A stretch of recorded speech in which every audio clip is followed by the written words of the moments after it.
これでわかるテレジア・カバディス。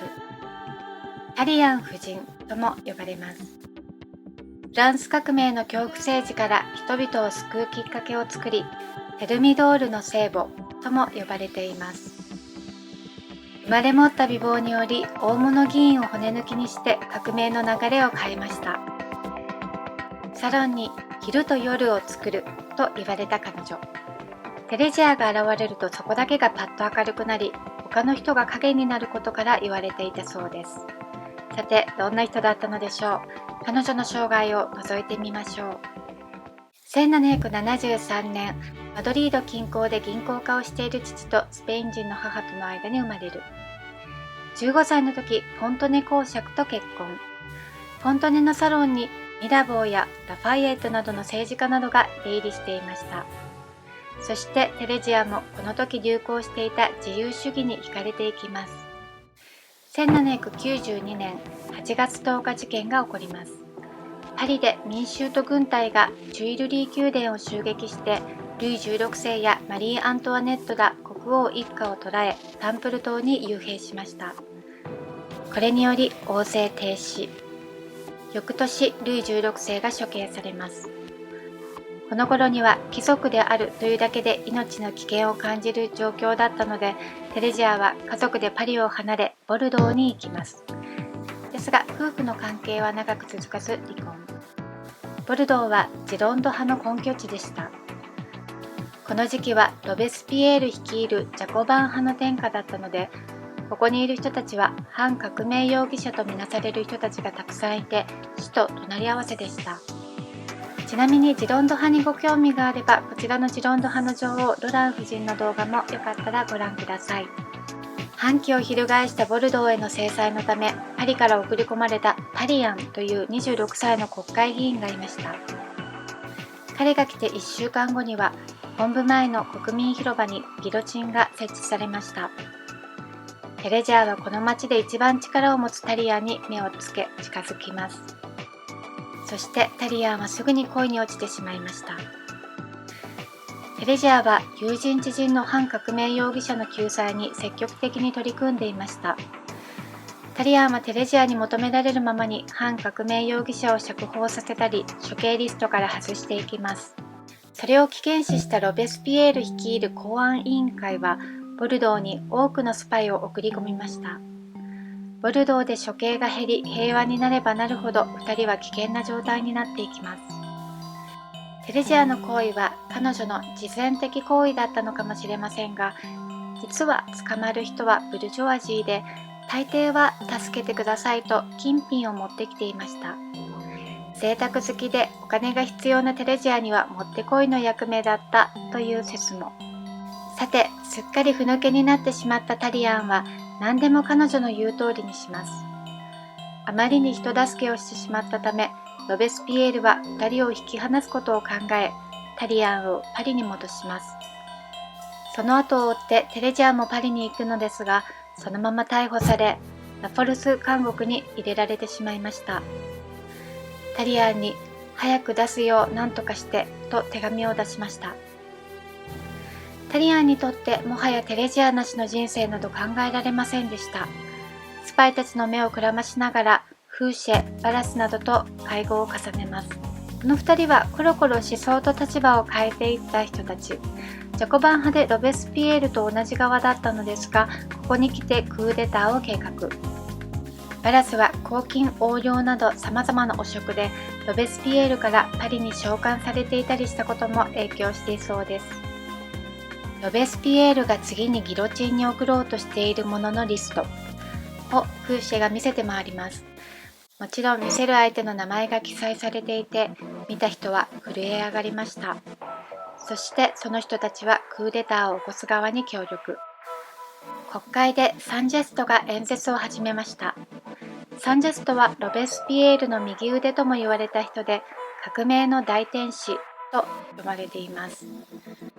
タリアンは演壇に駆け上ってサンジェストを押しのけ、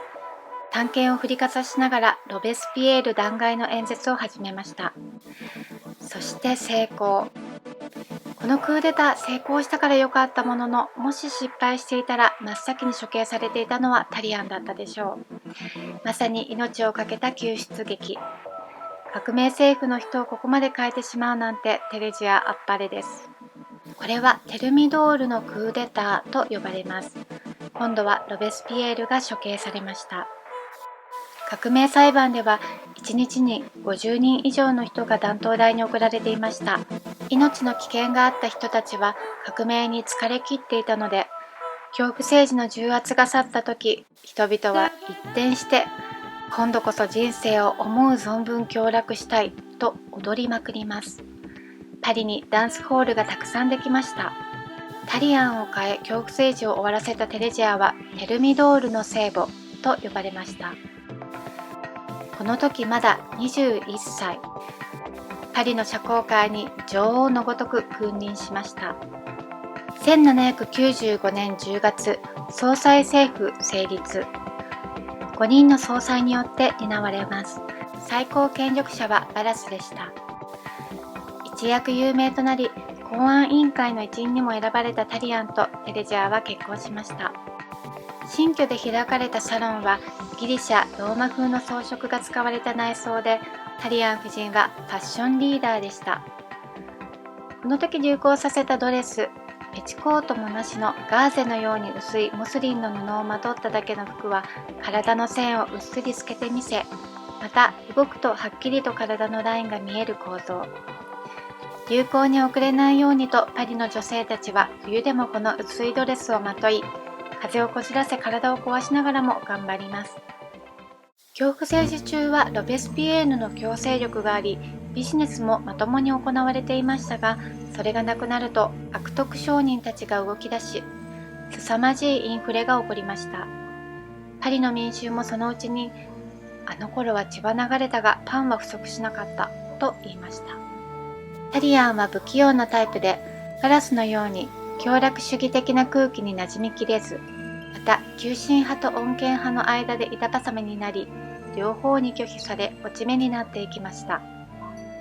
テレジア・タリアンを見切って離婚。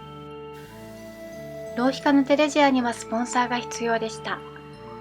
そして最高権力者バラスに接近し愛人になります。テレジアのサロンにバラスに連れられてみすぼらしい格好をした背の低い痩せた軍人が入ってきました。その人は後にフランスの皇帝にまでなるナポレオン・ボナパルトでした。彼は24歳にして将軍になっていましたが、クーデター騒ぎに巻き込まれ、ロベスピエール派として牢獄にぶち込まれ、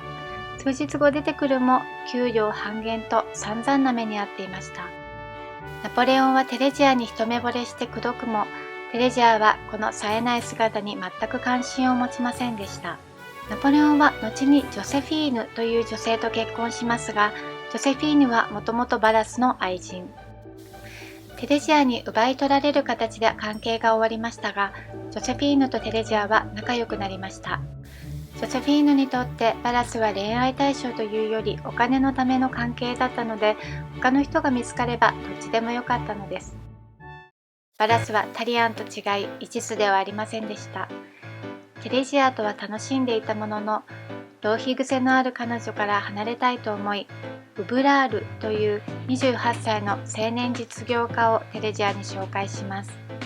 ウブラールはテレジアには何でも与え贅沢をさせました。ただ多額の賄賂のせいで破産寸前となり、テレジアはとっとと彼を捨てます。この頃のパリはあまりにも堕落していて、フランスの栄光と再建を願う国民の期待がナポレオンに集まっていきました。彼が力を持つとバラスは追放されました。テレジア、今回ばかりは誤算。まさかナポレオンがこんな大物になるなんて。テレジアはパリの社交界から完全に締め出され、落ち着いた生活を送るようになります。1805年、カラマン伯爵がテレジアに夢中になり結婚。名門家系で後に指名公になります。さて、タリアンはその後どうなったかというと、どんどん落ちていき、王政復帰期に病気と孤独のうちに生涯を終えました。テレジアとの思い出の場所を徘徊していたと言われています。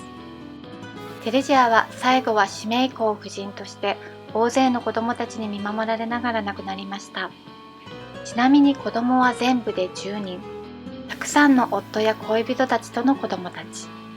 ちなみにバラスとの間に生まれた子は出生時に亡くなってしまったそうです。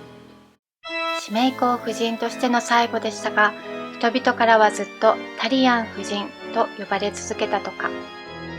いろいろな男性を乗り換え、フランス革命を終わらせるきっかけを作り、華やかな人生を謳歌したテレジア、いかがでしたでしょうか。もしナポレオンの妻になっていたらどうなっていたんでしょうね。最後までご視聴ありがとうございました。